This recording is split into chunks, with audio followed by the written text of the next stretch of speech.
Siapa yang mulai siap ya? Mulai bang. Yuk mulai ya. Udah mulai ya. Jadi Pak, maju dikit Pak, maju dikit biar kamera dan teman-teman, saya dan teman-teman diundang atau dipanggil sebagai tersangka ketika menjalankan tugas profesi advokat. Saya membela atau mendampingi klien saya yang bernama Rina Wauli dan anaknya. Kenapa saya dampingi dia? Karena dia korban KDRT, melapor ke Mabes Polri tidak terbukti, berkali-kali melapor, sehingga saya bela dia di pengadilan tinggi sampai ke Mahkamah Agung. Sampai sekarang belum keluar putusan Mahkamah Agung. 2 tahun yang lalu. Sampai sekarang. Kemudian saya bela dia antara lain karena kasus seperti ini. Coba kalian perhatikan. Video kan lagi kembali nih. Ini istrinya. Anak bisa. Belum ada putusan inkrah. Ibu Rina Satu aja nggak mau putus kalau sudah inkrah. Ini Pak ini, buktinya dipoles-poles. Sabar. Itu misalnya itu tidak video porno. Ini awal. Kemudian silakan Ibu Rina dijelaskan apa yang menjadi proses penjelasannya. Silakan. Geser Bu, sana Bu. Bebas Bu. Agak teriak, nggak apa-apa Bu. Semua teman-teman media sudah hadir, sudah mendukung kami, mendukung saya, mendukung abang yang baik ini yang sudah menolong saya selama ini. Jadi memang selama ini saya itu menjadi korban, ya, korban ketidakadilan, KDRT, pengancaman, anak saya tidak dibiayai untuk sekolahnya dan lain sebagainya. Saya hidup dalam ketakutan selama bertahun-tahun.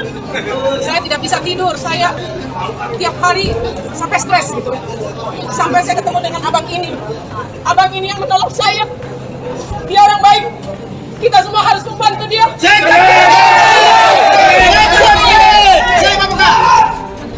Yang jahat itu suami saya. Kalau sama saya, istri dan anak aja dia tega. Bagaimana dengan yang lain? Terus kalau yang bela saya ini dikriminalisasi, kemana lagi perempuan seperti saya mencari pertolongan? Saya sudah pergi polisi di SP3. Saya minta bantuan hukum, beliau jadi tersangka. Bagaimana kalau ada KDRT, perempuan dibunuh, anak-anak dilakukan pelantarkan, diadakan kekerasan? Kemana kita harus pergi? Buktikan revolusi mental. Jadi saya mohon untuk seluruh rakyat Indonesia, terutama ibu-ibu, para perempuan yang seperti saya, masa depan kita ada di sini sekarang.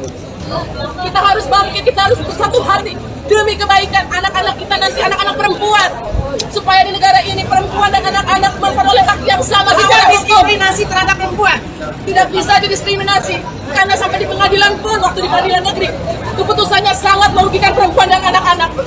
Oleh karena itu saya tidak terima. Abang ini yang bantu saya pada saat proses banding dan kasasi yang sampai hari ini belum inkrah. Apa yang disampaikan abang itu bukan hoax.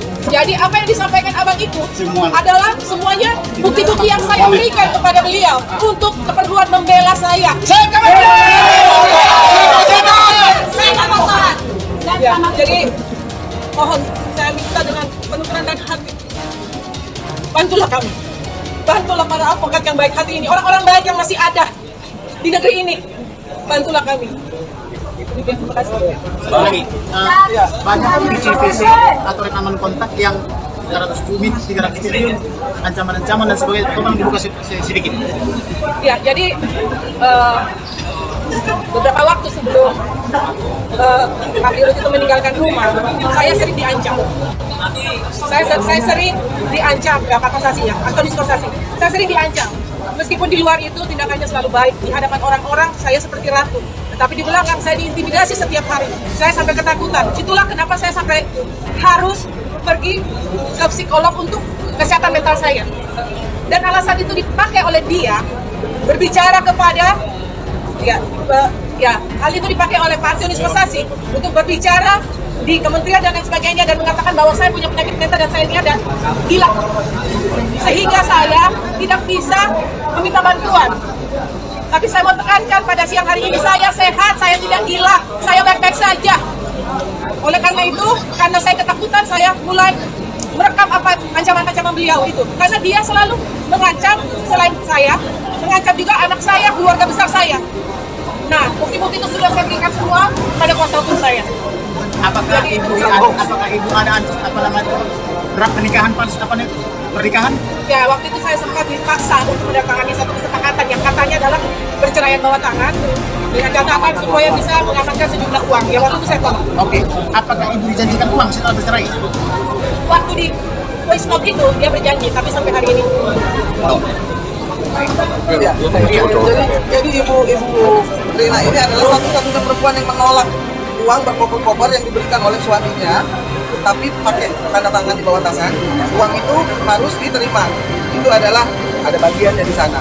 Itu adalah uang yang jauh lebih besar jumlahnya dari gajinya. Apakah Dan uang ini perempuan yang tidak menerima, dan Uang di tidak mau rumah sakit, menerima uang di rumah sakit berkobar-kobar itu. apakah uang 200 juta per hari di rumah sakit ada? ya itu memang ada kita temukan catatan perbankan yang membuktikan bahwa pengeluaran kompensasi ini luar biasa di kartu kredit. Berapa rupiah? Ada yang sampai mencapai 200 juta. Oke. Apakah ada di Apurpa Hotel 300 juta per hari?